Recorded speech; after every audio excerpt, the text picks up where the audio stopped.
अस्सलामु अलैकुम वरहमतुल्लाहि वबरकातुह।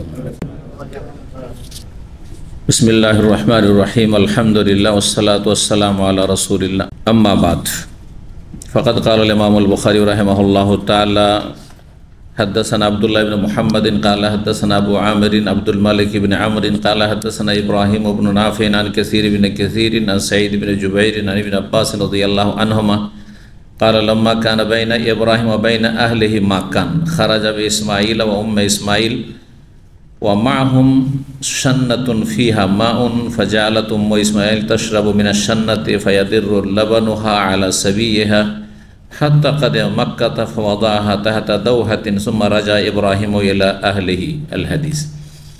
सम्मानित भातृमंडলী, আল্লাহ রাব্বুল আলামিনের প্রশংসা এবং প্রিয় নবী সাল্লাল্লাহু আলাইহি সাল্লামের উপর সালাত ও সালামের পর আজ জুম্মাবার 5ই সফর 1446 হিজরি মোতাবেক 9 আগস্ট 2024 আমাদের ধারাবাহিক আলোচনা সহিহুল বুখারীর আহাদিসুল আম্বিয়া, নবী রসুলগণ সম্পর্কীয় হাদিস, পর্ব নম্বর 8।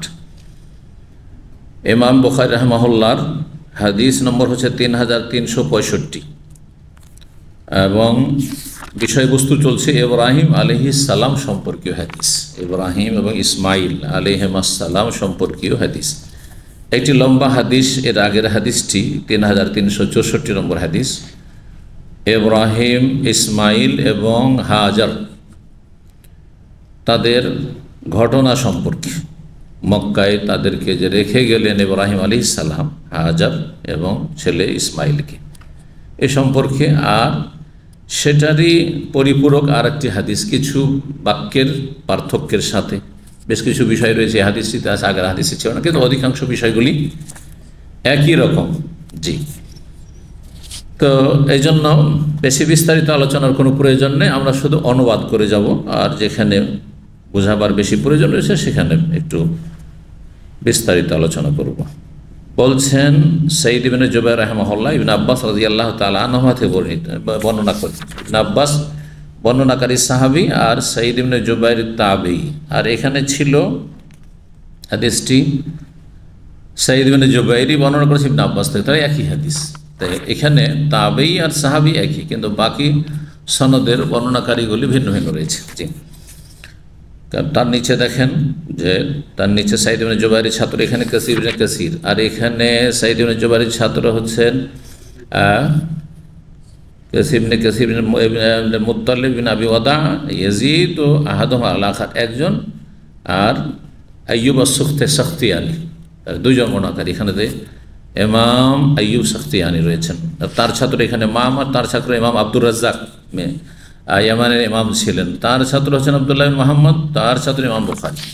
পক্ষান্তরে এখানে রয়েছে ইব্রাহিম বিন নাফি, মামারের জায়গায় রয়েছে ইব্রাহিম ইবনে নাফি। তো এইভাবে সনদে পার্থক্য রয়েছে, আর বাক্যে বেশ কিছু পার্থক্য রয়েছে।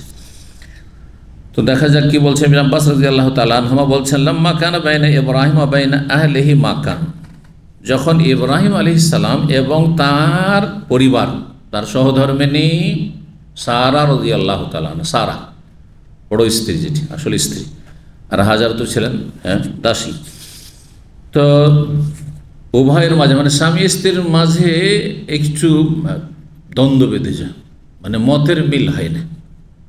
যতদিন পর্যন্ত ইসমাইল আলাইহিস সালাম ভূমিষ্ঠ হন ততদিন পর্যন্ত তো ঠিক ছিল দুইজনকে নিয়ে, কিন্তু যখন বাচ্চা হয়ে গেল তখন তিনি একটু গায়রাতে চলে আসলেন, দুপুরে ইঙ্গিত করেছিলেন। তো তখন স্বামী স্ত্রীতে একটু খানিকটা সম্পর্কের অবনতি অথবা মনোমালিন্য, এইরকম একটা পরিস্থিতি তৈরি হয়। তখন এই সমস্যার সমাধানের জন্য কি করলেন, যে না, তোর কাছাকাছি রাখবো না, কাকে, হাজারকে এবং ইসমাইলকে। চোখের আড়ে থাকলে মানুষের কোনো কিছু থাকলে ওটা ঠান্ডা হয়ে যায়, তখন ঝামেলা আর থাকবে না পারিবারিক। তো ইসমাইল আলাইহিস সালামকে নিয়ে এবং উম্মে ইসমাইলকে নিয়ে, ইসমাইলের মাকে নিয়ে বের হলেন। সব কিছু আল্লাহর আদেশে, কিন্তু এই নয় যে নিজের খেয়াল হচ্ছে, কারণ নবী বিনা আদেশে কোনো কিছু করেননি। বিনা আদেশে ইউনূস আলাইহিস সালাম নিজের বংশ যখন ঈমান নিয়ে আসতে চাইল না, কুফরের অনড়, তখন ছেড়ে চলে গেছেন, আল্লাহ অসন্তুষ্ট হয়েছেন। তাহলে বিনা হুকুমে এক পাও তারা ওঠাতেন না যতক্ষণ ওহী না আসত। যাও, যেও না, ইত্যাদি। এই জন্য নবী সাল্লাল্লাহু আলাইহি ওয়াসাল্লাম সাহাবায়ে কেরামদেরকে মদিনা হিজরত করতে বলেছেন, কিন্তু নিজে হিজরত করেননি। তার আগে বেশ কিছু সাহাবা হিজরত করে চলে এসেছিলেন, কারণ তাদের জন্য ওহীর প্রয়োজন নেই, সেখানে নিরাপদ স্থান, তোমরা চলে যাও। কিন্তু আমি নিরাপদ স্থান যদিও মক্কার তুলনায় মদিনা, কিন্তু আল্লাহর হুকুম না আসলে আমি যেতে পারবো না, আল্লাহর হুকুমের অপেক্ষায় থাকলেন। জি, তো বের হলেন। অমাহুম সান্নাতুন, তাদের সাথে ছিল একটি পুরানো শুষ্ক মশক, শুকিয়ে গেছে চামড়া এবং পুরানো। ফিহা মাউন, তাতে পানি ছিল অল্প। ফাজালাত উম্মু ইসমাইল তাশরাবু মিনাশ সান্না, ইসমাইলের মা সেই মশক থেকে পানি পান করতেন। এই যে একটা মশক রেখে গেলেন, আর একটা ব্যাগের মধ্যে খেজুর ছিল, আগের হাদিসটিতে ছিল, সেটা এখানে মিলিয়ে ফাইয়াদির লাবনা, এখানে শুধু পানির কথা রয়েছে কিন্তু খেজুর কথা নেই। কিন্তু ওই হাদিস কি আছে, খেজুরও ছিল একটা থলেতে, ব্যাগে। ফাইয়াদির লাবানহা, তখন তার দুধ নামতে শুরু হয়। দুধ নাও বলি আমাদের আঞ্চলিক ভাষায়, মানে দুধ তখন দিতে শুরু করে। মানুষের খাওয়া দাওয়া না থাকলে, মায়েদের খাওয়া দাওয়া না, স্তন্যদানকারী মায়েদের খাওয়া দাওয়া ভালো না থাকলে দুধ হয় না, কিন্তু দুধ বন্ধ হয়ে যায়। দাররা এদুর মানে স্তনে দুধ নেমে আসা। তখন তার দুধ আসা শুরু হলো আলা সাবিহা, তার শিশুর জন্য। হাত্তা কাদে মক্কা, মক্কা আসলেন, গোটা সফর চলল। ফাওয়াদাহার, তাকে রেখে গেলেন তাহতা দাওহাতিন, একটি বিশাল বৃক্ষের তলায়। সুম্মা রাজা ইব্রাহিম আল আহলি, তার ইব্রাহিম আলাইহিস সালাম নিজ পরিবারের কাছে, মানে সারার কাছে, ফিলিস্তিন 1 মাসের রাস্তায় ঘুরে গেলেন, চলে গেলেন এখান থেকে। কিভাবে গেলেন, সেই ঘটনা এর আগে বিস্তারিত বর্ণনা হয়েছে, তাই না? যখন যেতে লাগলেন, তার পিছন থেকে ছুটতে শুরু হইলো, আর কথা বলছে না, কি আল্লাহ হুকুম করেছেন? হ্যাঁ, আল্লাহর হুকুম। ঠিক আছে, তাহলে আল্লাহ হেফাজত করবে, আমাদেরকে আল্লাহ ধ্বংস করবেন না। তো বলছেন, হ্যাঁ, এখানেও এসছে অন্য ভাষা দিয়ে, ফাত্তাবাআতহু উম্মু ইসমাইলের মা তখন তার পিছে ছুটলেন। হাত্তা বালাগু কাদা, কাদা নামক স্থানে, মানে মোয়াল্লা পার করে, যে মোয়াল্লা কবরস্থান পার করে যে বাথা এলাকা, সেখানে পৌঁছে গেলেন। পিছনে আস্তে আস্তে ইব্রাহিম আলাইহিস সালাম আগে আগে চলে যাচ্ছেন, আর পিছনে পিছনে স্ত্রী চলে আসেন, বাচ্চা ওখানে আসি কিন্তু গাছের তলায়। জি, যে কী ব্যাপার, চলে যাচ্ছেন কেন? না দাথমে ওয়ারাইহি, পিছন থেকে ডাক দিলেন ইসমাইলের মা, ইয়া ইব্রাহিম, হে ইব্রাহিম, এলা মান তাতরুকুনা, কার কাছে আমাদেরকে ছেড়ে যাচ্ছেন? এখানে তাহলে ভাষা অন্য আছে, ওখানে আমাদেরকে ছেড়ে কোথায় যাচ্ছেন আপনি? কালা ইলাল্লাহ, আল্লাহর কাছে ছেড়ে যাচ্ছে তোমাদেরকে, আল্লাহর হাওয়ালা করে যাচ্ছি, আল্লাহ ন্যস্ত করছি। কালা, তখন তিনি রাদিতু বিল্লাহ, আল্লাহর উপর আমি সন্তুষ্ট, আল্লাহর জন্য যদি তুমি ছেড়ে যাও আমাকে, তাহলে আল্লাহর ওপর, আল্লাহর ফয়সালার ওপর আমি সন্তুষ্টি প্রকাশ করছি। কালা ফারাজা, তারপরে ফিরে আসলেন ইসমাইলের মা। ফাজা আল্লাহ তাশাবু মিনা সান্নাতে, ওই মশকতে পানি পান করা শুরু করে। ওয়াদির রাবুল্লাহ আলা সাবিহা, বাচ্চার জন্য দুধ আসা শুরু হলো। হাত্তা লাম্মা ফানিয়াল মা, পানি শেষ হয়ে গেল, মশকের পানি শেষ হয়ে গেল। তারা বলেন লাউ যাহাবতু, যদি আমি যাই, মনে মনে বলছেন, দেখি এদিক সেদিক পানি তলাশ করি, তো দেখি কত বসে থাকবো বাচ্চার কাছে, বসে থাকে তো খেতে পাওয়া যাবে না, পানি পাওয়া যাবে না। ফানাজার, তো গিয়ে দেখতাম, লাল্লি ওহিসাহাদান, হতে পারে কারো আমি সন্ধান পাই, যদি কোনো মানুষজন পেয়ে যায় তো বলবো যে আমরা পানির ব্যবস্থা করো, ছোট বাচ্চা আছে, কেউ আমাদের দেখাশোনার নেই, কিছু এখানে নেই, খাবার নেই, পানি নেই, বলতে পারবো। ফাজাহাবাদ, গেলেন একটু। ফাসায়দাতে সাফা, সাফায় চল, পাশেই সাফা পর্বত, সাফায় চললেন। ফানাজারাত, এদিক সেদিক তাকালেন। ও নাজারাত, বারবার করে এদিকে তাকাচ্ছেন, ওইদিকে তাকাচ্ছেন, পাহাড়ের উপরে চড়ে পুরো। হাল তহিসু আহাদান, কারো কিছু অনুভব করছেন কিনা, মানে কারো কোনো টের পাচ্ছেন কিনা, কোথাও আছে কিনা। ফালাম তহিসু আহাদান, কিন্তু কারো কোনো টের পাচ্ছেন না, খোঁজ সন্ধান পাচ্ছে না, কোনো মানুষ নজরে আসছে না। ফালা বালাগাতিল ওয়াদি, নিচে নেমে যখন উপত্যকায় নামলেন, একবার নিচু জায়গায়, দুই পাহাড়ের মাঝখানে, সাফা এবং মারওয়ার মাঝখানে যখন নামলেন, সাত, তখন দৌড় দিলেন, কারণ ওখান থেকে বাচ্চাকেও দেখতে পায় না, আর মানুষজন কোনো দেখতে পায় না, একবার নিচু জায়গায়। তো তাড়াতাড়ি করে উঠি, বাচ্চাটা এক নজর দেখতে পাবো যে কী অবস্থায় ছটফট করছে, কখন মারা যায়, পিপাসায় আর খিদায়, আর লোকজন যদি সিঁড়ি থাকে তো দেখতে পাবো উঁচাই উঠলে। তারপরে দৌড় দিলেন, আতাতিল মার, দৌড় দিয়ে মারওয়ায় আসলেন। কোন জায়গাটিতে দৌড় দিয়েছিলেন? যেই জায়গাটিতে আজকাল সবুজ বাতি লাগানো আছে, আর যারা সাফা মারওয়া সাই করেন হজ উমরায়, ওই জায়গায় কী করেন, পুরুষরা দৌড় দিয়ে থাকেন, কিন্তু মহিলাদের ক্ষেত্রে দৌড় দেওয়ার সন্ন্যত নাই। জি, যেহেতু সবসময় বেগানা পুরুষরা থাকছে। ওয়াফালাত যালিকা আশওয়াতান, কয়েক চক্কর এমনটাই করলেন। ওই রিওয়ায়াতে রয়েছে কয় চক্কর ছিল সেটি? 7 চক্কর ছিল। সুম্মা কাল, তারপরে বললাম যাহাবতু ফানাযারতু মা ফালাতানিস সাবী, আর কত এক পাহাড় থেকে আর এক পাহাড়ে দৌড় দিব, আর ছোটাছুটি করে মানুষ তলাশ করব, যদি আমি যাই গিয়ে দেখি যে বাচ্চার কি অবস্থা হইল, বাচ্চা আছে না মারা গেল। ফাযাহাবাত, গেলেন বাচ্চার কাছে, আবার যাচ্ছেন সেই জমজম কূপের কাছে, বাচ্চা যেখানে গাছের তলায়। ওখানে একটি বিশাল গাছ ছিল, যেই গাছ সেই যুগে ছিল। ফানাযারা, দিয়ে দেখেন, ফাইযাহু আলা হালিহি, ওই একই অবস্থায়, খুব সিরিয়াস অবস্থা। কান্নাহু ইয়ানশাগুলিল মউত, সে যেন মরণাপন্ন অবস্থায় রয়েছে। ইয়ানশাগুলিল মউত মানে মর অবস্থা, যেটা বলি আমরা, মরণাপন্ন অবস্থায় রয়েছে। ফালাম তকিররাহা নাফসুহা, তখন তার মনে শান্তি হলো না। এই অবস্থা, এই দৃশ্য আর দেখতে পারছেন না তিনি।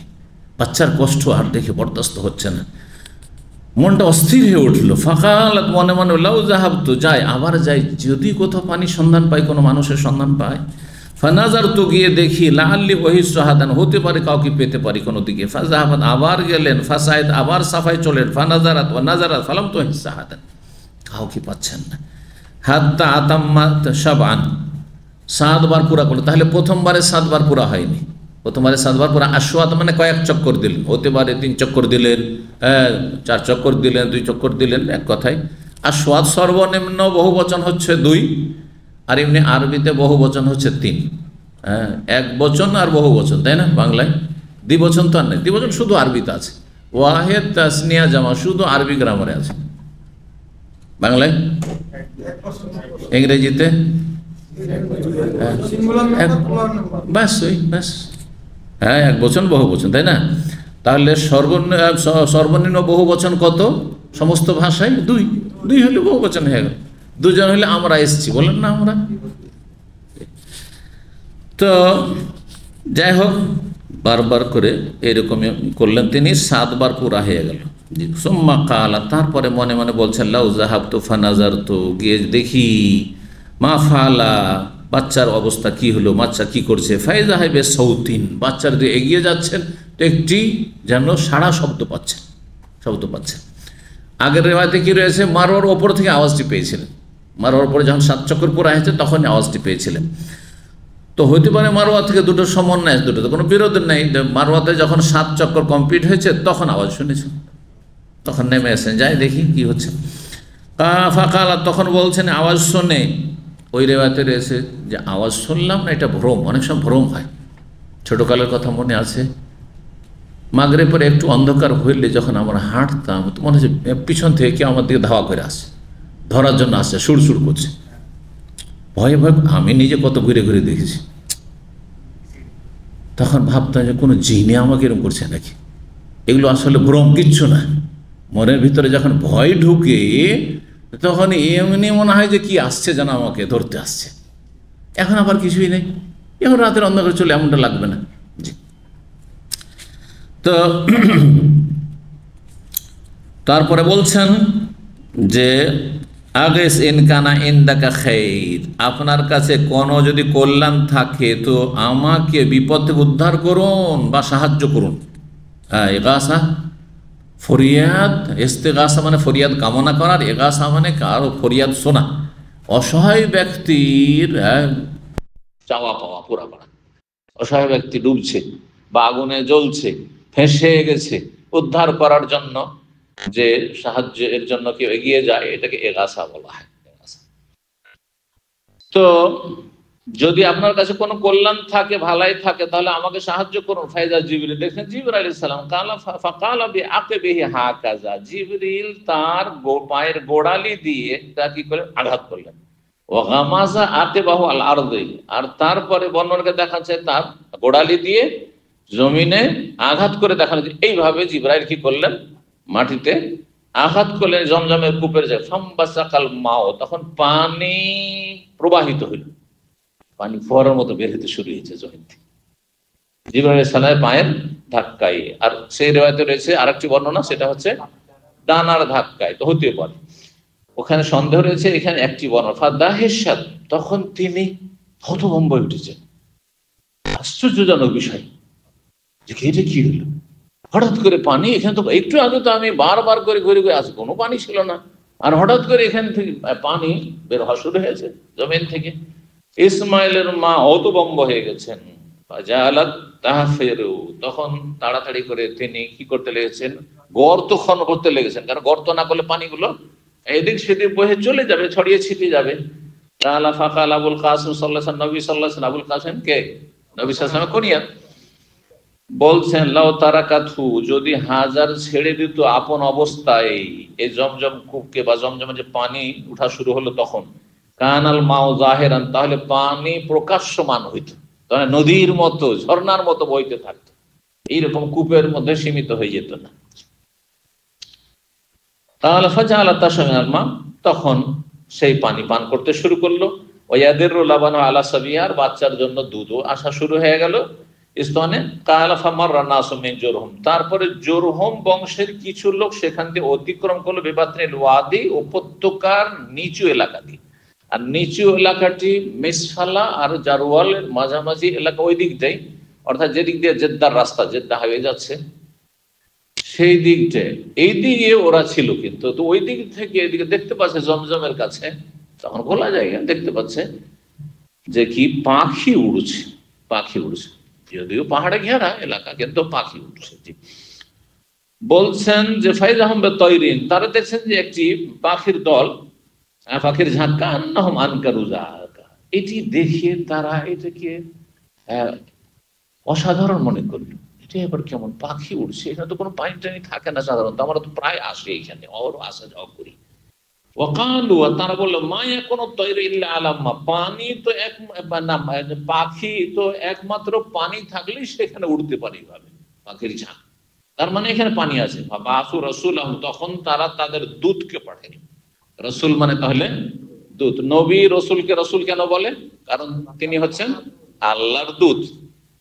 আর আপনি কাউকে কোনো জায়গায় পাঠাচ্ছেন, কারো কাছে পাঠাচ্ছেন, আপনি চিঠি নিয়ে পাঠাচ্ছেন, ওটা কোনো একটা মেসেজ নিয়ে পাঠাচ্ছেন, কোনো একটা দায়িত্ব দিয়ে পাঠাচ্ছেন, যাও এই কাজটা দাওয়াত দিতে পাঠাচ্ছেন, যাও দাওয়াত দিয়ে এসো, বিয়ের শাদীর দাওয়াত অমুক তমুক, তাহলে এটাকে কি বলে? হ্যাঁ, দূত।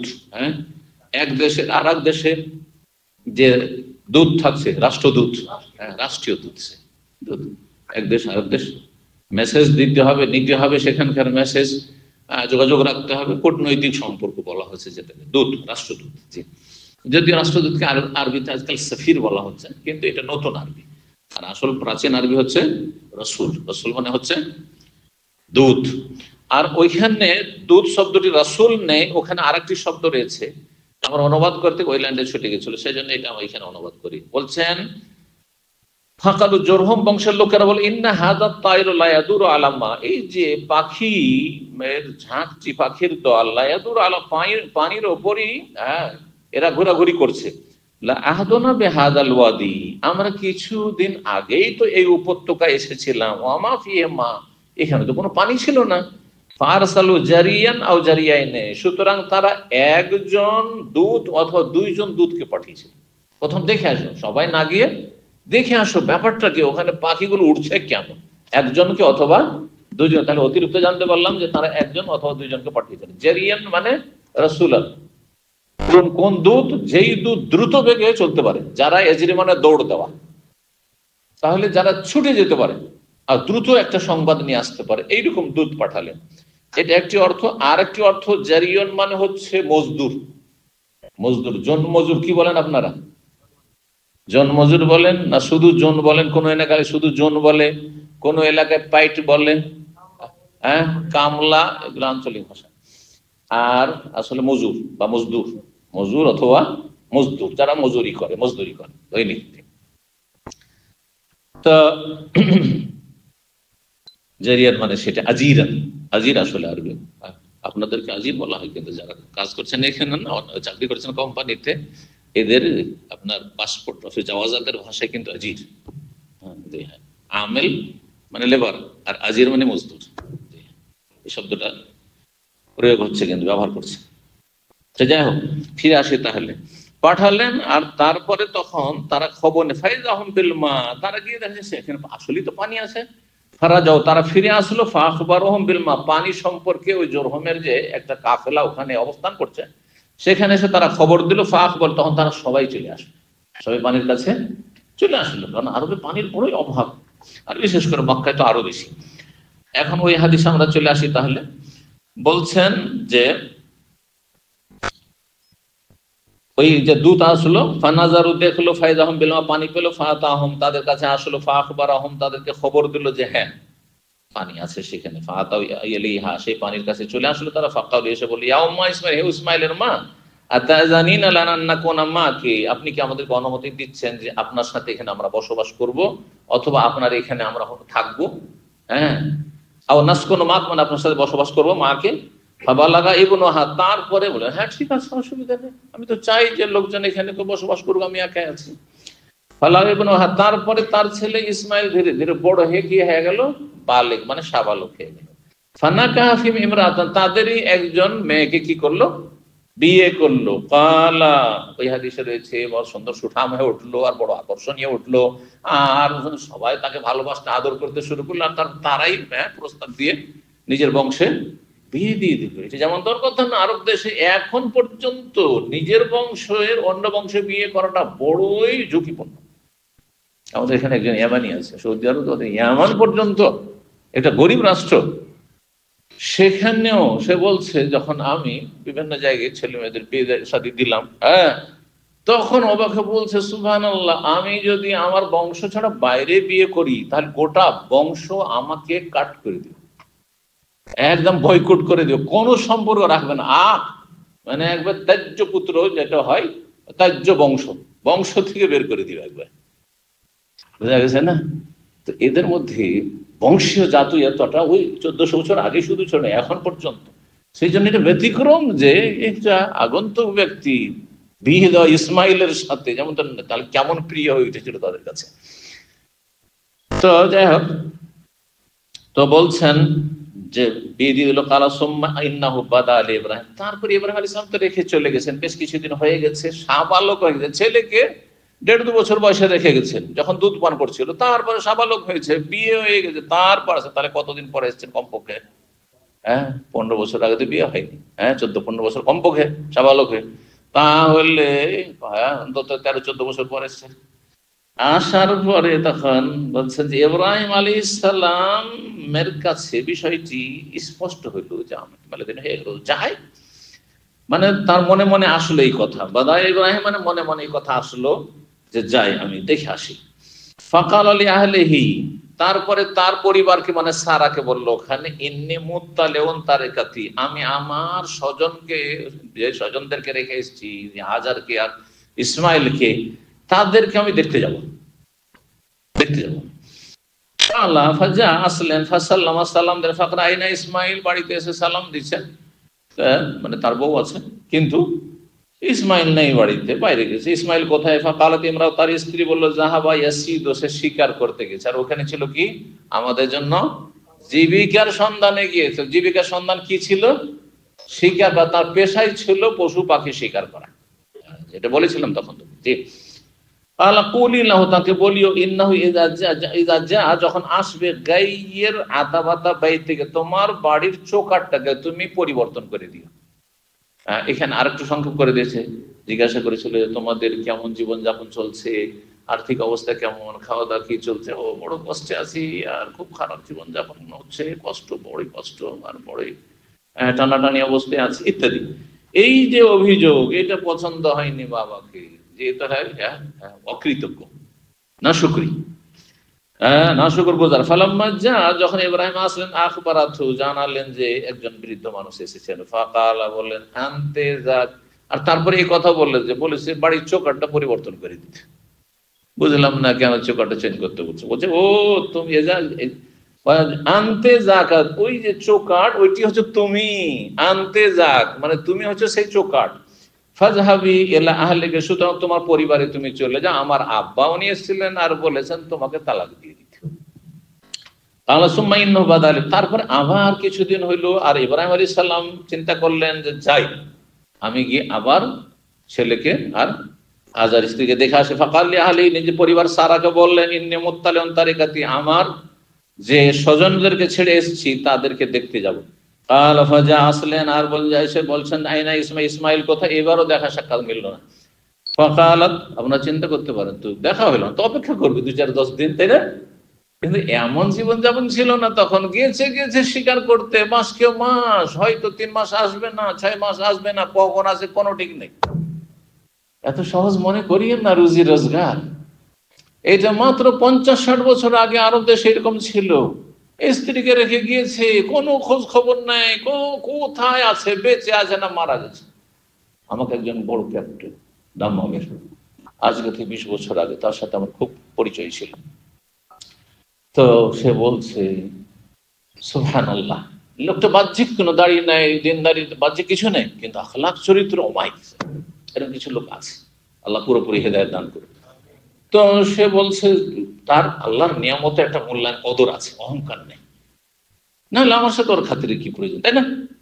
তো উচ্চ পদস্থ ব্যক্তি তো বলছে যে আমরা খুব অভাবে ছিলাম একসময়। কত অভাবে ছিল জানেন? দৌসরি বংশ, কত অভাবে ছিলাম জানেন? মনে আছে তার, তার মনে মানে তার দাদার কাছ থেকে শুনেছি, তার বাবার কাছ থেকে শুনেছি। তার যুগে কিন্তু অভাব ছিল না, এই 50-60 বছরের মধ্যে কিন্তু অভাব নাই। তার আগে 80 বছর, 90 বছর, 100 বছর আগেও জ্ঞান অভাব ছিল। তো বলছে আমার দাদা বাড়ি থেকে গিয়েছে, যাওয়ার পরে 5 বছর হয়ে গেছে, 5 বছর কোনো খবর নাই। গেছে দুবাইয়ের দিকে, কোথায় গেছে, তখনকার যুগে মণিমুক্তা সাগরে তলাশ করার জন্য যেত। তারপরে কোথায় ডুবে গেল, মারা গেল, কি হলো। আর কেউ কেউ শিকার, মাছ শিকার করতো, এগুলো করতো বাহরাইন দুবাইয়ের লোকদের। হ্যাঁ, মূল রুজি রোজগারই এটা ছিল আসলে। তো এইরকম গিয়ে আর ঘুরে আসেন। তার স্ত্রীরা কতদিন অপেক্ষা করবে? 4 বছর শরীয়ত অপেক্ষার কথা রয়েছে। 4 বছর অপেক্ষা করার পরে 4 মাস 10 দিন ইন্তেকাল, যেন কোনো নিখোঁজ ব্যক্তির ক্ষেত্রে 4 বছর যখন হয়ে যাবে অপেক্ষা, তখন 4 মাস 10 দিন মৃত ধরে নিয়ে ইদ্যত পার করবে। হ্যাঁ, স্বামী মারা যাওয়ার বিধবার। আর তার যে বিয়ে বসে গেছে, হঠাৎ করে ফিরে চলে এসে বাড়ি এসে দেখে যে স্ত্রীর অন্য জায়গায় বিয়ে, সংসার করা শুরু করেছে। সুবহানাল্লাহ। তো এই ছিল অবস্থা। জি, তো বলছেন এখন আসে শিকার করতে গিয়েছেন, কারণ অনেক সময় এরকম প্রশ্ন উঠতে পারে। শিকার করতে গেছে, চলে আস, সকালে গেছে, বিকেলে চলে আসবে। আজকালকার মনে করছেন ডিউটিতে গেছে, 8 ঘন্টার ডিউটি, চলে আসবে তো, তাই না? অথবা গেছে 3 দিনের জন্য, গেছে চলে আসবে, না না না, কোনো হদিস নেই কখন আসবে না আসবে, গেছে তো গেছে। আগের যুগের মহিলারা কত সবর করতো, বছর কে বছর। এখন নাই প্রবাস এসে 1 বছর 2 বছর, তখন কোনো হিসাব নেই। আসলো 2 দিন 4 দিন থাকলো, তারপর চলে গেল, তো গেল 6 মাস বছরের জন্য চলে গেলো, কোনো খবর নাই কোথায় আছে না আছে, অপেক্ষায় বসে আছে।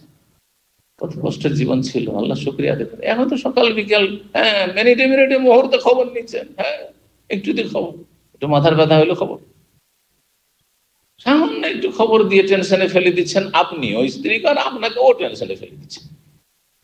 তো যাই হোক, তারপরে বলছেন যে তারপরে আবার আসতে চাইলেন, আর আসলেন, এসে জিজ্ঞাসা ইসমাইল কোথায় গেছে, ও স্বীকার করতে গেছে। ফাকাদ আলা তানজিলু, তখন এই যে বৌমা, সেই খুব ভালো মানুষ, বলছে যে আপনি আমাদের কাছে অবস্থান করুন, ফাতাতামু, খাবার খান, অতাশাব, পানি পান করেন। হ্যাঁ, আপ্যায়ন করার জন্য প্রস্তাব করলো। ফাকালা, তখন জিজ্ঞেস করলেন ইব্রাহিম, ওমা তো আমক, তোমাদের কি খাবার দাবার, তোমার কি খাও দাও, ওমা শারাব, তোমাদের পানীয় কি, কি পান করো। কালা তো আমন আল্লাহ, আমাদের খাদ্য হচ্ছে গোশত, ও শারাব, আমাদের পানীয় হচ্ছে এই জমজমের পানি, শুধু পানি, পানি আর গোশত, আর কিছু না। অতি কত শুকরগুজার, সুবহানাল্লাহ। কাল আল্লাহ বারিক লাহুম ফি তাআমিহিম ওয়া শা, আল্লাহ তাদের খাবারে আর পানীয়তে বরকত দান করো। কাল ফাকাল আবুল কাসিম সাল্লাল্লাহু আলাইহি ওয়াসাল্লাম বলেন, বারাকাতুন বিদাওয়াতি ইব্রাহিম, ইব্রাহিম আলাইহিস সালাতু সালামের দুয়ার বরকত, যে মক্কায় বরকত রয়েছে, এবং রাসূলুল্লাহ সাল্লাল্লাহু আলাইহি ওয়াসাল্লাম দুয়ার বরকতে মদিনায় বরকত রয়েছে। যেই বরকত মক্কার মদিনায় রয়েছে, পৃথিবীর কোথাও বরকত নেই। অল্প আয় উপার্জন করে যে সংসার চালানো, সেটা মক্কা মদিনাতে যতটা সহজ পৃথিবীর কোথাও না। এটি পরীক্ষিত বিষয় যারা মক্কা মদিনায় বসবাস করেছে। আল্লাহ যেন আমাদের সকলের বরকত দান করেন। বলছেন কালা আবুল কাসিম সাল্লাল্লাহু আলাইহি ওয়াসাল্লাম, বারাকাতুন বিদাওয়াতি ইব্রাহিম আলাইহিস সালামের দুয়ার বরকত মক্কায় রয়েছে। কালা সুম্মা ইন্নাহু বাদালি, তারপর আবার চিন্তা করেন ইব্রাহিম যে আমি যাই আবার দেখে আসি তৃতীয়বার। বললেন পরিবার সারাকে নিমুত্তালেউন তারিকাতি, আমার পরিত্যক্ত যে স্বজনরা রয়েছে তাদেরকে আমি তাদের খোঁজ খবর নিতে যাব। কালা ফাজা আসলেন ফাওয়া ফাঁকা ইসমাইল, এসে ইসমাইলকে তৃতীয়বারে পেয়েছেন। কোথায়? মিওয়ারায় জমজমের পেছন দিকে সেই গাছের তলা, ইউসলেহ নাবলাল্লাহু, তার একটি তীর কি করছে? প্রস্তুত করছে বা মেরামত করছে। ফাকালে ইসমাইল, ইসমাইল ইন্না রাব্বাকা আমারানি, তোমার রব আমাকে নির্দেশ দিয়েছেন আন আবনি লাহু বাইতান, তার যেন একটি ঘর আমি তৈরি করি। কালা, তখন ইসমাইল বলছেন, বাবা আতে রব্বাকা, আপনার রবের কথা আপনি মানুন, পালন করুন। আতে রব্বাকা, রবের আনুগত্য করুন, যা বলেছেন আল্লাহ আপনি তার উপর আমল করুন।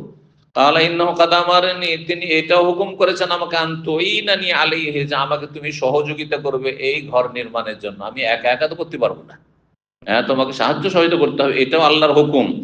কালা ইযান আফআলু, করবো, আল্লাহ হুকুম করেছেন করবো। আও কামা কাল কালা ফাকামা, দুইজনে দাঁড়ালেন প্রস্তুত তৈরি করার জন্য। ফাজাল ইব্রাহিম ইয়াবনি, ইব্রাহিম আলাইহিস সালাম এই কাবা ঘর নির্মাণ করা শুরু করলেন। ওয়া ইসমাইল ওনাবেলুল হেজারা, ইসমাইল আলাইহিস সালাম তাকে এক একটি করে পাথর ধরিয়ে দিচ্ছেন। নাওয়ালায়ানা বলে মানে দেওয়া, হ্যাঁ, হাতে তুলে দেওয়া, হাতে তুলে দিতে লাগলেন। ওয়া ইয়াকুলানে, আর উভয়ে দোয়া করতেছিলেন, রব্বানা তাকাব্বাল মিন্না ইন্নাকা আনতাস সামিউল আলিম, হে আমাদের রব, আমাদের পক্ষ থেকে তুমি সাদরে গ্রহণ করো, নিশ্চয় তুমি সর্বশ্রোতা, সবকিছু শোনো, আল আলিম, সর্বজ্ঞ, সবকিছু জানো। সূরা বাকারা আয়াত 127। আল হাত্তা ইরতাফাল বিনা, সেই ঘর উঁচু হয়ে গেল, মানে ঘরের যে দেয়াল উঁচু হলো ধীরে ধীরে। ওয়াদাউফা শাইখু, আর এই বৃদ্ধ ইব্রাহিম আলাইহিস সালাম দুর্বল হয়ে পড়লেন এই বার্ধক্যে, তিনি আর এত উঁচাতে পাথর উঠিয়ে সেট করতে পারছেন না, কষ্ট হচ্ছে উপরে। হ্যাঁ, তো আন্নাকলিল হেজারা, পাথর উঠাতে গিয়ে দুর্বল হয়ে পড়লেন। ফাকামা আলা হাজারিল মাকাম, তখন মাকাম ইব্রাহিম পাথরের উপর দাঁড়ালেন, যে তাহলে একটু সুবিধা হবে, পাথরটা ছেলে উঠিয়ে দিবে আর চট করে এতে বসিয়ে দেবো, উপরে উঠাইতে হবে না আমাকে কষ্ট করে। ফাজাআলা ইউনাবিউল হেজারা, তারপরে ইসমাইল আলাইহিস সালাম তাকে পাথর উঠিয়ে দিতে লাগলেন। ওয়া ইয়াকুলান, ও ভাই দোয়া করতে থাকলো, রব্বানা তাকাব্বাল মিন্না ইন্নাকা আনতাস সামিউল আলিম। এই ছিল হাদিস। 10 নম্বর অধ্যায় বাবুন, এই অধ্যায় শুধু অধ্যায় আর বিষয়বস্তু নাই, তার মানে এই অধ্যায়ের সম্পর্কে ইব্রাহিম আলাইহিস সালামের সাথে যে হাদিসগুলোতে ইব্রাহিম আলাইহিস সালামের কথা এসেছে বা ইব্রাহিম আলাইহিস সালামের যে সব খেদমত রয়েছে সেগুলির এর কথা রয়েছে। 3366 নম্বর হাদিস, হাদিস বর্ণনা করছেন ইব্রাহিম তাইমি তার পিতা থেকে, কালা সামিআতু আবু যার রাদিয়াল্লাহু তাআলা আনহু, সাহাবী থেকে আমি শুনেছি, কালা কুলতু ইয়া রাসূলুল্লাহ, তিনি বলেন হে আল্লাহর রাসূল, আইয়ু মসজিদ ওদিয়া ফিল আরদ আউয়াল, কোন মসজিদ পৃথিবীতে সর্বপ্রথম নির্মাণ করা হয়েছে? কোন মসজিদ পৃথিবীর সর্বপ্রথম আল্লাহর জমিনে কি করা হয়েছে? তৈরি করা হয়েছে, ওদিয়া তৈরি করা হয়েছে। কাল আল মসজিদুল হারাম, মসজিদে হারাম কোথায়? মক্কাতুল মুকাররমা, যার নাম হচ্ছে আল কাবা, হ্যাঁ, বাইতুল্লাহিল হারাম, যার নাম হচ্ছে হারাম। কালা কুলতু, তখন আমি বললাম, সুম্মা আইয়ুন, তারপরে কোন মসজিদ দ্বিতীয় পর্বে তৈরি করা হয়েছে? কাল আল মসজিদুল আকসা, মসজিদ আকসা কোনটি? বাইতুল মুকাদ্দাসের মসজিদ। কুলতু, তখন আমি বললাম, কাম কানা বাইনাহুমা, আবু যার বলছেন যে উভয় মসজিদ তৈরির মাঝে কতটা সময়ের ব্যবধান ছিল? কাল আরবাউন সানা, 40 বছর, 40 বছর। সুম্মা আইনামা আদরাকাতকাস সালাত, তবে শোনো, নামাজ পড়ার জন্য, সালাত আদায়ের জন্য মসজিদে যাওয়া জরুরি না সালাতের ওয়াক্ত হয়ে গেলে। যদি মসজিদ দূরে থাকে তাহলে যেখানেই থাকবে তুমি সালাত আদায় করবে, এটি এই উম্মতের বৈশিষ্ট্য। আগের উম্মতে ইবাদত খানায় না গেলে ইবাদত হবে না, নামাজ হবে না, কিন্তু আল্লাহ কত সহজ করেছেন, হ্যাঁ, যে কোনো জায়গায় থাকো না কেন সালাতের ওয়াক্ত হয়ে গেছে। আর মসজিদ 2-4-5 মিনিট 10 মিনিটের মধ্যে নেই, ধরেন আধা ঘন্টা লাগবে, জরুরি না যে আমরা মসজিদে যেতে হবে, 20 মিনিট লাগবে পায়ে হেঁটে যেতে, তা ওয়াক্তে নামাজ পড়ার জন্য 20 মিনিট হেঁটে যেতে হবে, জরুরি না। জুমার জন্য ঠিক আছে, হ্যাঁ, বা ঈদের জন্য ঠিক আছে, কিন্তু এর জন্য জরুরি নেই। আজান শুনতে পাচ্ছেন না আপনি, তাহলে আপনি যে কোনো জায়গায় আল্লাহর জমিনে সালাত আদায় করেন। এটি এই উম্মতের রাসূলুল্লাহ সাল্লাল্লাহু আলাইহি ওয়াসাল্লাম এবং এই উম্মতের বৈশিষ্ট্য, আল্লাহ দান করেছেন। তো বলছেন যে সুতরাং সুম্মা আইনামা আদরাকাতকাস সালাত, যে কোনো জায়গায় তোমাকে সালাতের ওয়াক্ত পেয়ে যায়, বাদো, তারপরে ফাসাল্লিহি, মানে সেই সালাত পড়ে নাও। ফাইনাল ফাদলা ফিহি, তাতেই ফজিলত রয়েছে, কারণ সময়ের তুমি কি করলে? হেফাজত, সময় মতো সালাত আদায় করলে। এই নয় যে মসজিদে যাওয়ার জন্য কাজা করে দেবো, হ্যাঁ একবারে গিয়ে 2 ওয়াক্ত আদায় করে নেবো, 3 ওয়াক্ত আদায় করে চলবে না। টাইমে টাইমে যেখানে থাকেন, মাঠে ঘাটে আছেন, মরুভূমিতে আছেন, রাস্তায় আছেন, গাড়ি চালাচ্ছেন, মরুভূমিতে কোনো মানে মানুষ সেখানে বসবাস করে না, মসজিদে নেই, যে কোনো জায়গায় নামাজ পড়ে, বালিতে নামাজ পড়ে। জি। আর একটি বৈশিষ্ট্য হচ্ছে যে মাটি দিয়ে তায়াম্মুম করা, পবিত্রতা অর্জন করা, এটাও আগের উম্মতে ছিল না। আচ্ছা, 2 মসজিদ তৈরির মাঝখানে 40 বছরের ব্যবধান, এটা বুঝে নেন। মসজিদে হারাম তৈরি করেছেন কে? ইব্রাহিম আলাইহিস সালাম। আর মসজিদ আকসা কে তৈরি করেছেন? সুলাইমান আলাইহিস সালাম। কিন্তু ইতিহাস দেখলে ইব্রাহিম আর সুলাইমানের মাঝখানে 40 বছর নাই, অনেক বেশি। তাহলে কেমন হইলো এটা? তাহলে তো মিলানো যাচ্ছে না কথাটি। এই জন্য অনেকে এখানে গিয়ে বিব্রত। এই জন্য ওলামারা বলেছেন যে এটা পুনর্নির্মাণ না, ইব্রাহিম আলাইহিস সালাম পুনর্নির্মাণ করেছেন। বোঝা গেছে? সুলাইমান আলাইহিস সালাম পুনর্নির্মাণ করেছেন। বাইতুল মুকাদ্দাস আর মসজিদে হারাম এগুলি অনেক আগেই তৈরি হয়েছে। কখন? এই জন্য একটি রিওয়ায়াত রয়েছে যে প্রথম তৈরি করেছেন আদম আলাইহিস সালাম মসজিদে হারাম, আর তার 40 বছর পরে তার কোনো ছেলে হয়তো এই মসজিদে আকসা তৈরি করেছে বলা হয়েছে। এ কথা ভাষ্যকারগণ বলেছেন। এইভাবে হাদিসটা মেলানো যাবে যে হ্যাঁ 40 বছরের ব্যবধান ছিল দুটি মসজিদের নির্মাণে। 3367 নম্বর হাদিস বর্ণনা করছেন আনাস বিন মালিক রাদিয়াল্লাহু তাআলা আনহু বলেন, আন্না রাসূলুল্লাহ সাল্লাল্লাহু আলাইহি ওয়াসাল্লাম তাআলাহু উহুদুন, রাসূলুল্লাহ সাল্লাল্লাহু আলাইহি ওয়াসাল্লামের সামনে উহুদ পাহাড় ভেসে উঠল, মানে দেখতে পেলেন, আসছিলেন বাইরে থেকে, তাবুকের যুদ্ধ থেকে সম্ভবত। ফাকালা, তারপরে বললেন, হাযা জাবালুন, এটি এমন একটি পর্বত, ইউহিব্বুনা ওয়া নুহিব্বুহু, সেই পর্বতটি আমাদেরকে ভালোবাসে, মুমিন মুসলিমকে, হ্যাঁ, আর আমরাও সেটিকে ভালোবাসি। তাহলে পাথরের মধ্যেও ভালোবাসার ক্ষমতা আল্লাহ দিয়ে রেখেছেন, কিন্তু আমরা টের পাই না। একজন মুমিন বান্দাকে সবকিছু ভালোবাসে, তার বিছানা ভালোবাসে, সে যেখানে সালাত আদায় করে সেই জায়গায় ভালোবাসে, যেখানে সে ইবাদত বন্দেগী করে, সেজদা করে, সেই জায়গায় ভালোবাসে, যেখানে তার পা পড়ে, চলাফেরা করে, সেই জায়গায় ভালোবাসে, সব জায়গায় ভালোবাসে, সবকিছু ভালোবাসে, গাছপালা ভালোবাসে, পাথরে ভালোবাসে, স্পষ্ট প্রমাণ। আজ এটা শুধু নবী সাল্লাল্লাহু আলাইহি ওয়াসাল্লাম খাস না, বহু বচন বলেছেন, আজ ইউহিব্বুনা, আমাদেরকে ভালোবাসে, মানে আমাকে, আমার উম্মতকে। কিন্তু সৎকর্মশীল নেক মানুষ হইতে হবে। পক্ষান্তরে আসমান জমিন ভালোবাসেন নেক মানুষ, পক্ষান্তরে যদি বদ প্রকৃতির লোক হয়, পাপী লোক হয়, তাহলে সবকিছুই ঘৃণা করে। এই জন্য ফেরাউন এবং তার সেনাবাহিনী যখন ডুবে ধ্বংস হয়ে গেল, আল্লাহ বলছেন সূরা দোখানে, ফামা বাকাত আলাইহিমুস সামা ওয়াল আরদু, সূরা দোখান আয়াত 29, ফামা বাকাত আলাইহিমুস সামা ওয়াল আরদু। এই ফেরাউন আর ফেরাউনের সেনাবাহিনী যে হাজার হাজার ডুবে ধ্বংস হলো, এদের জন্য আকাশ জমিন কান্না করেনি, আকাশ জমিন কান্না করেনি। তার মানে কি? এর বিপরীত অর্থ কি? আল্লাহর নেক বান্দা মুমিন মুমিনাত যদি মারা যায়, তাহলে আকাশ জমিন কান্না করে। জি, মানুষ যখন মারা যায়, তখন যে জায়গায় সে শুইতো, যে জায়গায় খাওয়া দাওয়া করতো, যে জায়গায় আল্লাহ শুকরিয়া আদায় করতো, যে জায়গায় নামাজ পড়তো, যে জায়গায় সে কান্না করতো, যে জায়গায় কোরআন তেলাওয়াত করতো, যে জায়গায় আমলগুলি করতো, সব জায়গায় কান্না করে। এই ভালো মানুষটাকে হারিয়ে দিলাম। জি, এই ভালোবাসা যেমন মানুষের অন্তর, দেখেন যার সাথে চলাফেরা হয়ে গেছে, সে হঠাৎ করে দুর্ঘটনার শিকার হয়ে যায়, মারা যায়, দুনিয়া থেকে চলে যায়, আপনি কাঁদবেন না? মনটা ব্যথিত হবে না? ঠিক ওই রকমের প্রতিটি সৃষ্টি। কিন্তু মানুষ, সেটা আমরা টের পাই যে মানুষ শোকাহত হয়েছে, আর আসমান জমিন কান্না করছে, এই আপনার সবকিছু আশেপাশে কান্না করছে, চেয়ার কান্না করছে, সবকিছু কান্না করছে, পিলার কান্না করছে, বুঝছে, টের পাই না। যেমন তসবিহ তাহলিল সবকিছু করছে, কিন্তু আমরা টের পাই না। কোরআন আছে না তসবিহ তাহলিলের কথা, ওয়াইম মিন শাইইন ইল্লা ইউসাব্বিহু বিহামদি, সবকিছু তসবিহ করে।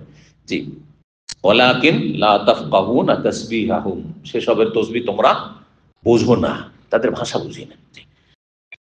তারপরে বলে, আল্লাহুম্মা, হে আল্লাহ, ইন্না ইব্রাহিম হাররামা মাক্কাতা, ইব্রাহিম আলাইহিস সালাম মক্কাকে সম্মানিত নগরী হিসেবে ঘোষণা করেছেন, হারাম ঘোষণা করেছেন। ওয়া ইন্নু ওয়াহাররা মা বাইনা লাবাতাইহা, আর আমি হারাম ঘোষণা করছি মা বাইনা লাবাতাইহা, মদিনার 2 প্রান্তে যে কুচি পাথর বিশিষ্ট ভূমি রয়েছে, এই 2 কুচি পাথর বিশিষ্ট জমিনের মধ্যবর্তী স্থানকে, লাবাতাইহা, যার অপর নাম হচ্ছে হাররা। হাররা, হাররা মানে হচ্ছে লাল ছোট ছোট ক্ষুদ্র পাথর বিশিষ্ট ভূমি, যেটা পূর্ব দিকেও আছে আর পশ্চিম দিকে আছে। বাবুস সালামের দিকে হচ্ছে পশ্চিম দিক, আর হ্যাঁ বলেন। দক্ষিণ দক্ষিণ দিক হইল আপনার কিবলা, তাই না? মদিনা থেকে দক্ষিণ দিকে, তো দক্ষিণ দিকে মুখ করেন, তাহলে পশ্চিম কোন দিকে হবে? ডান দিকে হবে না বাম দিকে হবে? ডান দিকে হবে, মানে বাবুস সালামের দিকে। বুঝতে পেরেছেন তো? পারেন, বাবুস সালামের দিকে হচ্ছে পশ্চিম। আর এই আপনার বাকির যে দরজা, বাকির দিকে যে দরজা দিয়ে বেরিয়ে আসছেন, সালাম দেওয়ার পরে যে দরজা জিবরাই বাবে জিবরিল দিয়ে বেরিয়ে আসছেন, সেদিকটা হচ্ছে পূর্ব দিক। তো পূর্ব দিকের এই কুচি ছোট পাথর বিশিষ্ট, লাল পাথর বিশিষ্ট ভূমিকে বলা হয় হাররা শারকিয়া। শারক মানে পূর্ব, পূর্ব দিকের হাররা। আর পশ্চিম দিকটিকে বলা হয় হাররায় গারবিয়া। দুটো মহল্লা এখনো এই নামেই নামকরণ আছে। হাররা শারকিয়াতে আমাদের বাংলাভাষী একজন সৌদি শেখ ছিলেন, সৌদি নাগরিকত্ব পেয়েছিলেন অনেক আগে, 50-60 বছর আগে। তো ওনার বাসায় খুব যেতাম, বাড়িতে যেতাম। আর উনি খুব ভালোবাসতেন আমাকে। পশ্চিমবঙ্গ নদিয়া ডিস্ট্রিক্টের ছিলেন, নদিয়া ডিস্ট্রিক্টের বাড়ি ছিল তার।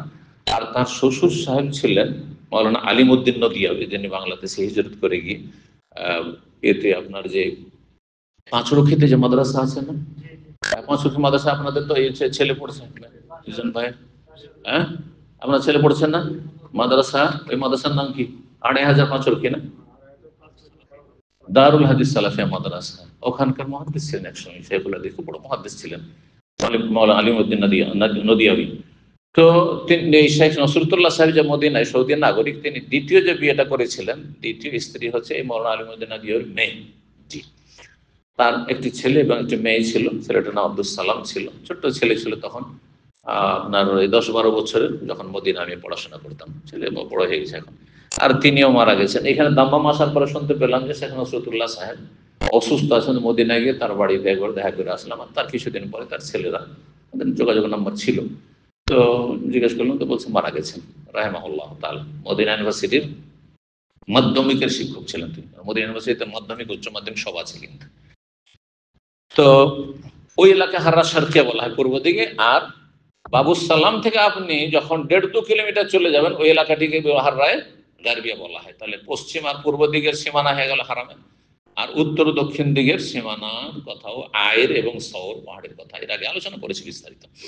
যাই হোক, 3368 নম্বর হাদিস। হাদিস মনে করছেন মায়েশা রাদিয়াল্লাহু তাআলা আনহা বলছেন, নবী সাল্লাল্লাহু আলাইহি ওয়াসাল্লাম সহধর্মিণী আয়েশা, আন্না রাসূলুল্লাহ সাল্লাল্লাহু আলাইহি ওয়াসাল্লাম রাসূল বললেন, আলাম তারাই, মা আয়েশা রাদিয়াল্লাহু তাআলা আনহা কি একবার সম্বোধন করে বলছেন নবী সাল্লাল্লাহু আলাইহি ওয়াসাল্লাম, তুমি কি চিন্তা করে দেখো না বিষয়টি, আন্না কওমাকে লামা বানাউল কাবা, তোমার বংশের লোকেরা অর্থাৎ কুরাইশ, তোমার বংশ মানে আয়েশার বংশ আর নবীর বংশ একই বংশ, কিন্তু স্ত্রীকে সম্বোধন করে বলছেন তোমারই বংশ। জি। তোমার বংশের লোকেরা যখন কাবা নির্মাণ করলো, ইকতাসারু, কারণ নেতৃত্ব কারা দিছিল, মুতাওয়াল্লি কারা ছিল? কুরাইশরাই ছিল। তারা তখন কি করলো, ছোট করে দিল ইব্রাহিম আলাইহিস সালামের বুনিয়াদ চাইতে। ইব্রাহিম আলাইহিস সালামের যে ভিত্তি স্থাপন ছিল তার চাইতে কাবা ঘরটি কি করলো, ক্ষুদ্র করে, ছোট করে দিল, খাটো করে দিল। ফাকুলতু, তখন মা এসে বলছেন, আমি বললাম, ইয়া রাসূলুল্লাহ আলা তারুদ্দু আলা কাওয়াইদ, তারা ছোট করে দিল, তাহলে এটা তো একটা ভুল সিদ্ধান্ত তাদের হয়েছে। হ্যাঁ, তারা, তাদের যুক্তি ছিল ঘোড়া যুক্তি, যে আমাদের হারাম পয়সা লাগাবো না আর হালাল পয়সা দিয়ে নির্মাণ কাজ শেষ করতে পারবো না, সুতরাং ছোট করে দিই, তাহলে খরচটা একটু কম হবে। বুঝছেন? তাহলে মক্কার কাফেররা, মুশরিক কাফের হওয়া সত্ত্বেও কি করতো, আল্লাহর ঘর তৈরি করেছে, হারাম একটা পয়সা লাগাবো না। কতটা আল্লাহকে ভয় করতো। আল্লাহর ভয় দিয়ে শুধু জান্নাত যাওয়া যাবে না যদি তৌহিদ না থাকে। তাহলে তৌহিদ ছিল না, ভয় তো ছিল যে আল্লাহর ঘরে লাগাবো। হ্যাঁ, আমাদের দেশে মেলা মানুষ আছে, হ্যাঁ মেলা মানুষ আছে, মসজিদের ঘড়ি চুরি করবো, চোরও চুরি করবে না। হ্যাঁ, হ্যাঁ, আল্লাহর আযাব গজবে ছারখার হয়ে যাবো, বলে না, বলে না। এমনকি আলেম সমাজ, আজকাল আলেমদের চিন্তাই হচ্ছে, কিন্তু আমরা যখন মাদ্রাসা শিক্ষকতা করেছি দেশে, সুবহানাল্লাহ, আমার বাড়ি যেতাম 3 কিলোমিটার হাঁটতে হইতো। আমি মদিনা থাকা কালীন মাঝে মাঝে বাজারে গিয়ে রাত 8টা-9টায় আসছি, তো আমার আম্মা খুব মায়া করতেন, রাহিমাহুল্লাহ তাআলা, রাহিমাহুল্লাহ তাআলা, আল্লাহ জান্নাতুল ফেরদৌস দান করে। তিনি বলতেন, বাবা তুমি কেন দেরি করছো, এক সময় ছিলে, তুমি ছাত্র ছিলে, তখন তোমার কাছে পয়সা ছিল না, এখন বিদেশে থাকো, কিছু যদি পকেটে নাও থাকে তবু ভাববে যে সৌদি আরব থেকে এসেছে। কি জানি কোথায় এখানে মোটরসাইকেল ছিনতাই হয়, আর ওখানে মোটরসাইকেল আমাদের গ্রামের লোকের ছিনতাই হয়েছে। মাগরিবের পরে একটু অন্ধকার হই, আমি রাতে 8টা-9টায় আসি, কোরআন তেলাওয়াত করতে থাকি, হাঁটতে থাকি। শুনি যে এখানে ছিনতাই, জীবনে কোনোদিন কেউ কিছু বলেনি, আলহামদুলিল্লাহ। কারণ একটা শ্রদ্ধা ছিল, আল্লাহর ভয় ছিল। চুরি করছি করছি, ছিনতাই করছি, কিন্তু আলেমের যদি ছিনতাই করি তাহলে সব সর্বনাশ হয়ে যাবে, আল্লাহর গজব নেমে আসবে, এই ভয়টা ছিল। আগের চোর ডাকাতের একটা ভয় ছিল, এখনকার চোর ডাকাতের কোনো ভয় নেই। জি, আল্লাহ হেফাজত করুন। ঠিক। তো যাই হোক,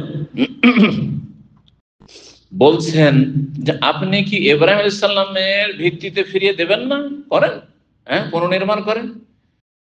ফাকালা, তখন নবী বলছেন সাল্লাল্লাহু আলাইহি ওয়াসাল্লাম, লাউলা হিদসানু কওমিকা বিল কুফরি, যদি তোমার জাতি নিউ মুসলিম না হইতো, সদ্য কুফরির যুগ থেকে বেরিয়ে আসা লোক না হইতো, নতুন নতুন মুসলমান হয়েছে, ঈমান দুর্বল হয়েছে, টলমল করছে, হ্যাঁ, প্রচুর পাতার পানি, যদি এই সময় কাবা ভেঙে নতুন করে নির্মাণ শুরু করি, তখন শয়তান সুযোগ নেবে কি, যে দেখো দেখো মোহাম্মদ আমাদের ধর্মকে তো ধূলিসাৎ করলো, দেখো আল্লাহর ঘর কাবাকে ধূলিসাৎ করে দিল, ভেঙে চুরমার করে দিল।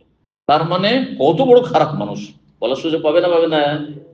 মানুষ শয়তান সুযোগ পাবে, জিন শয়তান সুযোগ পাবে। সুতরাং এই ভয়ে আমি এরা মুরতাদ হয়ে যাবে, এই আশঙ্কায় আর কাবা ঘরে হাত দিলাম না। তাহলে মনটা চাই। আর এই কাজটা আব্দুল্লাহ বিন জুবাইর রাহিমাহুল্লাহ তাআলা রাদিয়াল্লাহু তাআলা তিনি করেছিলেন মক্কায়, যখন 7 বছর তিনি খলিফা হয়েছিলেন। কিন্তু উমাইয়া বংশের জালেম শাসকরা সেটা আর বরদাস্ত করতে পারেনি, এইটা সে কেন করবে, অথচ তারা ভালো করে বুঝছিল যে যেটা করেছে মন্দ করেনি, ভালোই করেছে, আকাঙ্ক্ষা করেছেন, কিন্তু করেননি কেন? এই নই মুসলিমদের মুরতাদ হওয়ার ভয়ে, আশঙ্কায় তিনি এই কাজটি করেননি। তাহলে সেটা ছেড়ে দিতে হইতো, কিন্তু না করে। কারণ মালিকের যুগে, হ্যাঁ, না, খলিফা মানসুরের যুগে, হ্যাঁ, ইমাম মালিকের যুগে খলিফা মানসুরের যুগ ছিল। তো খলিফা মানসুর, যে খলিফা হারুন রশিদের বাবা, পরামর্শ চেয়েছিলেন, বা হারুন রশিদ পরামর্শ চেয়েছিলেন, এক কাজ করি, ইমাম মালিক বললেন, ইমাম অনুমতি দেন, ফতোয়া দেন, তাহলে কাবাকে ভেঙে দুটো দরজা, আর যেভাবে ইব্রাহিম আলাইহিস সালাম বুনিয়াদ ছিল ওই রকম করে দিই, হ্যাঁ, ওইভাবে করে দুটো দরজা থাকবে, একটা দিয়ে ঢুকবে, একটা দিয়ে বেরোবে, আর কি তার সাথে আর কি জমিনে লাগিয়ে দেওয়া দরজা, জমিনে, এখন তো দরজাটিকে উঁচা হয়ে আছে, তখন সরজমিনে দরজা ছিল, এইরকম করে দিই। তো বলেন না, এটা করিয়েন না, না হলে কি হবে, যে কোনো আপনাদের পতন ঘটবে, আর এক দল আসে বলছে না ওইটা রাখবো না, এটা করবো। আজকাল এটাই না করছে, আমরা এসেছি সুতরাং বিমানবন্দরের নাম পরিবর্তন করবো, এটাই না শুরু হয়েছে না? দেখেন কোন ফেতনা, এগুলি হচ্ছে। হ্যাঁ, এইটা চিন্তা করেন না যে জাতির পয়সার সর্বনাশ, মানুষ খেতে পায় না, আর এইগুলো, হ্যাঁ, আক্রোশ মিটাবার জন্য এগুলো তোমরা করছো। আউযু বিল্লাহি মিনাশ শাইতান, আল্লাহ হেফাজত করুন। তো শাসক গোষ্ঠী অধিকাংশ সময় এরকমটাই করেছে, সেই জন্য এই রাস্তা বন্ধ করে দেওয়া হয়েছে, ওই অবস্থা থেকে গেছে, আল্লাহর এটাই ফয়সালা ছিল। قال عبد الله بن عمر, আব্দুল্লাহ বলেন, লাইন কানাত আয়েশা তো সামিআত হাযা মিন রাসূলিল্লাহ সাল্লাল্লাহু আলাইহি ওয়াসাল্লাম, আয়েশা যদি এই কথা রাসূলুল্লাহ সাল্লাল্লাহু আলাইহি ওয়াসাল্লাম থেকে শুনে থাকেন, মা ওরা, তাহলে আমি মনে করি না যে আন্না রাসূলুল্লাহ সাল্লাল্লাহু আলাইহি ওয়াসাল্লাম তারাকা ইসলাম আর রুকনাইনিল লাযাইনি বালিয়ালিয়ানিল হিজর, হিজর বা হাতিমের দুটো কর্নার যে নবী সাল্লাল্লাহু আলাইহি ওয়াসাল্লাম স্পর্শ করতেন না, শুধু দুটো জায়গায় স্পর্শ করতেন, কোনটি? রুকনে ইয়ামানি, সেটা স্পর্শ করতেন, আর হাজরে আসওয়াদ চুমা দিতেন, বা স্পর্শ করে চুমা দিতেন, এই দুটো। কিন্তু আর বাকি দুটো কোনা কেন ছুঁইতেন না? কারণ সেই দুটো কোনা আসল বুনিয়াদ ইব্রাহিম আলাইহিস সালাম বুনিয়াদের উপর প্রতিষ্ঠিত নেই, সেই জন্য, তার মানে তার মধ্যে ওই বৈশিষ্ট্য নেই, সেই জন্য। ওয়াকাল ইসমাইল, ইসমাইল আপনি বলছেন যে আব্দুল্লাহ ইবনে মুহাম্মদ বিন আবু বকর, যে আব্দুল্লাহ তিনি মুহাম্মদ বিন আবি বকর, যে বর্ণনাকারী একজন। 3369 নম্বর হাদিস, হাদিস বর্ণনা করছেন আবু হুমায়দ সাঈদী রাদিয়াল্লাহু তাআলা। আবু হুমায়দ সাঈদী তিনি দুরুদ ইব্রাহিমী বর্ণনা করেছেন, কিন্তু তার বাক্যে কিছু শব্দ রয়েছে যেগুলো অন্য রিওয়ায়েতে নেই। তারপরের যে হাদিস আছে সেটি কাব বিন উজরা বর্ণনা করেছেন, সেটা আবার আরেক রকম দুরুদ, একটু কিছু পার্থক্যের সাথে বর্ণনা করেছেন। আরো বেশ কিছু সাহাবাই কেরামগণ কিছু কিছু ভিন্ন বাক্যের সাথে, শব্দের সাথে, পার্থক্যের সাথে দুরুদ ইব্রাহিমী বর্ণনা করেছেন। যতগুলি হাদিস এই মর্মে রয়েছে বা তরিকা রয়েছে পড়ার, যে কোনো একটা পড়লেই সালাত হয়ে যাবে, পড়তে পারেন আপনি, কোনো অসুবিধা নেই, কোনো একটা মুখস্থ করলে হবে। কিন্তু সবচাইতে পারফেক্ট, সবচাইতে পূর্ণাঙ্গ বাক্যের সাথে যে দুরুদ ইব্রাহিমী আছে, সেটি 3370 এর পরের হাদিসটি যেটি আছে কাব বিন উজরা রাদিয়াল্লাহু তাআলা আনহু থেকে। এই জন্য আহলে হাদিস, উলামারা এবং সাধারণ মানুষরা এইটি বেশি মুখস্থ রাখে। বাকি আপনি তার আগেরটাও পড়তে পারেন, যেটাতে নবী সাল্লাল্লাহু আলাইহি ওয়াসাল্লামের বিবিগণের কথা আর ছেলে মেয়েদের সন্তানদের কথাও রয়েছে। কিন্তু এখানে আল বলা হয়েছে বংশ, তাতে বা পরিবার, আর পরিবারের স্ত্রীও চলে আসবে আর সন্তানে চলে আসবে। বেশ কিছু পার্থক্য রয়েছে, তো ইনশাল্লাহ পার্থক্যগুলি বলবো। দু তিনটি হাদিস রয়েছে। বলছেন আবু হুমায়দ সাঈদী, আন্নাহুম কালু, তারা বললেন, ইয়া রাসূলুল্লাহ, সাহাবীরা বলে, হে আল্লাহর রাসূল, কাইফা নুসাল্লি আলাইক, আপনার উপর কেমন করে আমরা দুরূদ পেশ করব, সালাত পেশ করব। কারণ সালাম পেশ করা আপনি তো শিখিয়ে দিয়েছেন। কেমন করে শিখিয়েছেন? তার আগে তাহলে আত্তাহিয়াত শিখিয়ে দিয়েছেন, তাশাহুদ, আত্তাহিয়াতু লিল্লাহি ওয়াস সালাওয়াতু ওয়াত তাইয়্যিবাতু, আসসালামু আলাইকা আইয়ুহান নবী ওয়া রাহমাতুল্লাহি ওয়া বারাকাতুহু, সালাম শিখিয়ে নিয়েছি, কিন্তু দুরূদ কেমন করে পেশ করব? কারণ আল্লাহ দুটো হুকুম করেছেন, সাল্লু আলাইহি ওয়া সাল্লিমু তাসলিমা, সালাত ও সালাম পেশ করো। তো বললেন নবী সাল্লাল্লাহু আলাইহি সাল্লাম যে, কুলু, তোমরা বলো, আল্লাহুম্মা সাল্লি আলা মুহাম্মদ ওয়া আজওয়াজিহি ওয়া যুররিয়াতিহি, হে আল্লাহ তুমি মুহাম্মদ সাল্লাল্লাহু আলাইহি ওয়াসাল্লামের উপর রহমত বর্ষণ করো এবং তার সহধর্মিণীগণের উপর, ওয়া যুররিয়াতি, তার সন্তান সন্ততির উপর, কামা সাল্লাইতা, যেমন তুমি রহমত বর্ষণ করেছো, আলা আলে ইব্রাহিম, আলা ইব্রাহিম আসলো না, আলা আলে ইব্রাহিমের বংশধরের উপর। তাহলে ইব্রাহিমের বংশের জন্য দোয়া করো, ইব্রাহিমের জন্য দোয়া করবেন না? এর উত্তর হচ্ছে, ইব্রাহিমের বংশে যখন দোয়া করছেন, তাহলে ইব্রাহিম তাতে প্রথম শামিল, প্রথম শামিল। আপনার বংশকে আল্লাহ ভালো রাখুন, তাহলে আপনার বংশ মানে আপনি এক নম্বরে, বোঝা গেছে না? জি। তো এই নয় যে আপনি বাদ দিয়ে আপনার বংশ ভালো থাকে, এটা কি বোঝায়? জি, সংক্ষেপে এটা আর কি।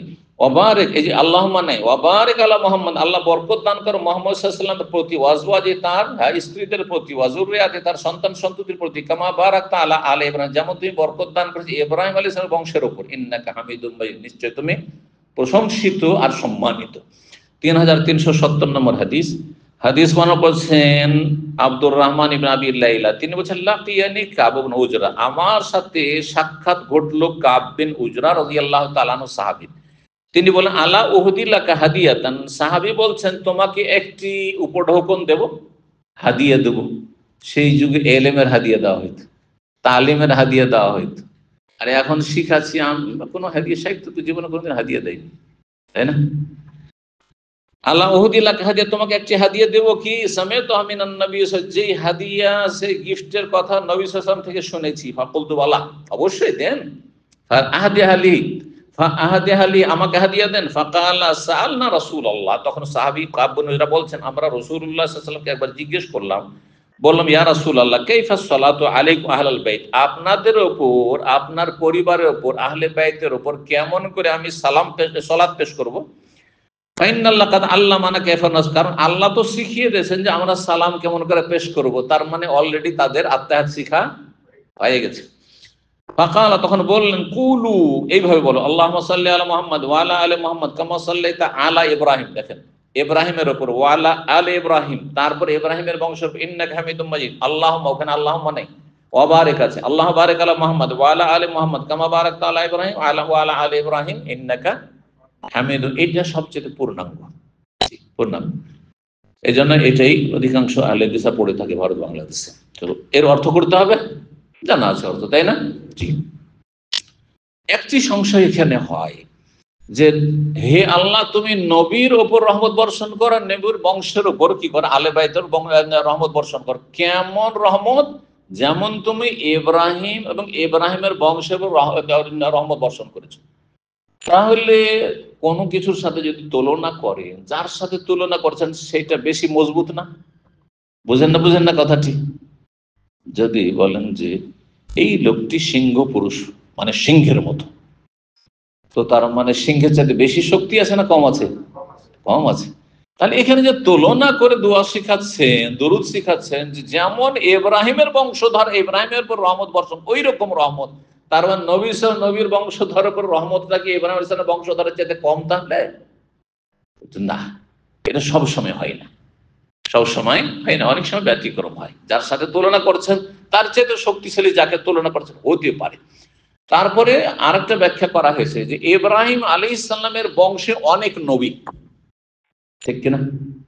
আর নবীদের মর্যাদা যতই পরহেজগার আল্লাহওয়ালা হোক না, তার চাইতে অনেক বেশি।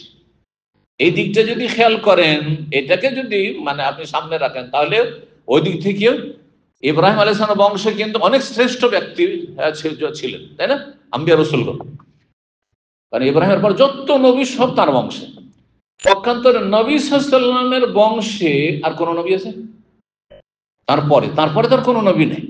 তারপরে যারা আছেন তারা আলে ভাই সাহাবাই কেরাম সাহাবিয়াত, আর না হলে তারপরে তাবেঈনদের যুগের, হ্যাঁ ঠিক কিনা, নবীর বংশ।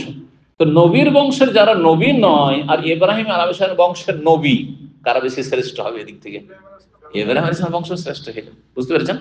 জি, এটি বোঝানো আর প্রয়োজন ছিল একটি সূক্ষ্ম বিষয়। আর সর্বশেষ হাদিস 3371 নম্বর হাদিস, সাইয়্যিদ ইবনে জুবাইর বর্ণনা করেছেন ইবনে আব্বাস রাদিয়াল্লাহু তাআলা আনহুমা থেকে বলছেন যে কানান নবী ইউআউযুল হাসান আল হুসাইন, নবী সাল্লাল্লাহু আলাইহি ওয়াসাল্লাম হাসান হুসাইনকে আল্লাহর আশ্রয়ে রাখতেন, যে আল্লাহ তুমি তাদেরকে কি করো, রক্ষা করো, আশ্রয় দান করো, পানাহাতে রাখো, হেফাজতে রাখো।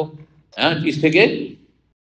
অনিষ্ট থেকে। কিসের অনিষ্ট থেকে শোনেন? হ্যাঁ, বলছেন ওইভাবে আশ্রয় রাখতেন। ওয়াকুল ইন্না আবাকুমা কানা ইউআউযু বিহা ইসমাঈল ওয়া ইসহাক, একটি দোয়া, যেই দোয়াটি পড়ে তোমাদের পিতা ইব্রাহিম আলাইহিস সালাম আল্লাহর আশ্রয় রাখতেন তার সন্তান ইসমাইল এবং ইসহাককে। ইসমাইল আর ইসহাক দুজনেই ইব্রাহিম আলাইহিস সালামের ছেলে। সারার পেট থেকে পরে হলো ইসহাক, আর ইসমাইল হাজারের পেট থেকে, কিন্তু দুটোই ছেলে কার? ইব্রাহিম আলাইহিস সালামের। দুইজনকে যেমন আশ্রয়ে রাখতেন ইব্রাহিম, তেমনি আমি আমার দুই নাতি হাসান হোসেনকে আল্লাহ তোমার আশ্রয়ে রেখে দিলাম, তুমি আশ্রয় দাও তাদেরকে। কি বলে বলতেন? আউযু বিকালিমাতিল্লাহি তাম্মা মিন কুল্লি শাইতানি ওয়া হাম্মা ওয়া মিন কুল্লি আইনিল লাম্মা। আর যখন ছেলে দুটোকে সম্বোধন করি আল্লাহর কাছে আশ্রয় রাখতেন, তখন ওইযুকুমা বিকালিমাতিল্লাহি তাম্মা মিন কুল্লি শাইতানি ওয়া হাম্মা ওয়া মিন কুল্লি আইনিল লাম্মা। সেটি আপনার পড়ার দরকার, এইটা দরকার। এতে এই বাক্যটি মুখস্থ করে নেবেন। আউযু, আমি আশ্রয় গ্রহণ করছি আল্লাহর পূর্ণাঙ্গ বাক্যের মাধ্যমে, মিন কুল্লি শয়তানে, প্রত্যেক শয়তানের অনিষ্ট থেকে, ওয়া হাম্মা, এবং বিষধর বা বিষাক্ত কোন পোকামাকড় থেকে, সাপ হোক আর বিচ্ছু হোক, পোকামাকড় অনিষ্ট থেকে, ওয়া মিন কুল্লি আইনিন লাম্মা, আর ক্ষতি সাধনকারী বা কুনজর, খারাপ খারাপ দৃষ্টি থেকে, প্রত্যেক খারাপ দৃষ্টি কুদৃষ্টি থেকে, যে বদনজর লেগে যায়, যার বদনজর লেগে যায়, কুদৃষ্টি পড়ে যায়, সেই কুদৃষ্টির অনিষ্ট থেকে আমি আশ্রয় গ্রহণ করছি। ছেলে মেয়েদের ক্ষেত্রে এই দোয়াটি পড়ে ফুক দিয়ে দিবেন আর তারপরে বাইরে নিয়ে যাবেন, তাহলে কারো বদনজর লাগবে না। আল্লাহ রাব্বুল আলামিন আমলের তৌফিক দান করুন এবং সমস্ত অনিষ্ট থেকে, বালা মুসিবত থেকে আল্লাহ হেফাজতে রাখুন। নেক আমলের তৌফিক দান করুন, গুনাহ খাতা মাফ করুন। আল্লাহ রাব্বুল আলামিন আমাদেরকে সমস্ত ফিতনা ফাসাদ থেকে বেঁচে থাকার তৌফিক দান করুন এবং উম্মত মুসলিমার ভালো করুন, সংশোধন করার তৌফিক দান করুন। ওয়া সাল্লাল্লাহু ওয়া সাল্লাম আলা নবিয়িনা মুহাম্মদ ওয়া আলা আলিহি ওয়া সাহবিহি আজমাইন।